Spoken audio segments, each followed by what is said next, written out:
Hear the Holy Gospel of our Lord Jesus Christ according to John.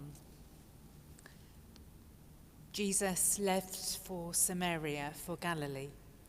He himself had declared that there is no respect for a prophet in his own country. But on his arrival, the Galileans received him well, having seen all that he had done at Jerusalem during the festival which they too had attended.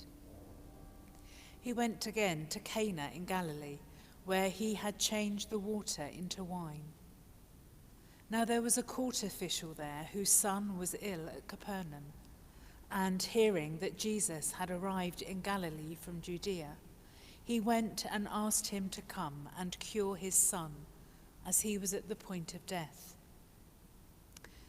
Jesus said, "So you will not believe unless you see signs and portents." "Sir," answered the official, "come down before my child dies." "Go home," said Jesus, "your son will live." The man believed what Jesus had said and started on his way. And while he was still on the journey back, his servants met him with the news that his boy was alive. He asked them when the boy had begun to recover. "The fever left him yesterday," they said, "at the 7th hour." The father realized that this was exactly the time when Jesus had said, "Your son will live." And he and all his household believed. This was the second sign given by Jesus on his return from Judea to Galilee. This is the gospel of the Lord.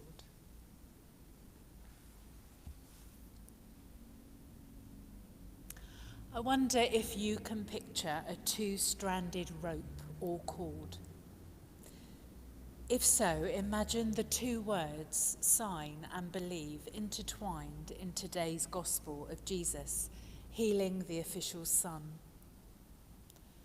Sign appears twice and believe 3 times. They form a common thread running through St. John's Gospel. If we recognize the signs, John tells us, our belief in Jesus will grow. Jesus himself linked the two sayings, saying, "Unless you people see signs, you will not believe." You can find at least 3 signs in today's gospel, the first appearing in the testimonies of the townspeople. When the officials heard that Jesus was a miracle worker, he believed. Secondly, when the official asked Jesus to heal his son, Jesus told him not only to keep his distance, but to go home. The boy would live. And finally, when the official returned home, he found his son recovering, and his belief grew even more. In these troubled times, we are being urged to stay home, to keep our distance. Within this context, what sign of God's love do you see? Let us use this time to look for signs that bring us closer to God, to reflect on the beauty of the world, the way that today's sunshine has transformed our landscape. Today, here at St. Mary's in the parish, we have been reflecting on how the trees in the churchyard have seen the world change around them. But God's presence has been constant and still is. God's love is also evident in the many acts of kindness shown in our communities, looking out for a neighbour, especially those on their own.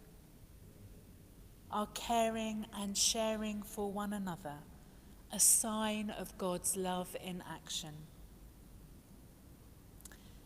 Here in church, there are also signs of God's presence. When you come into St. Mary's, you will see on the high altar behind me the sacrament.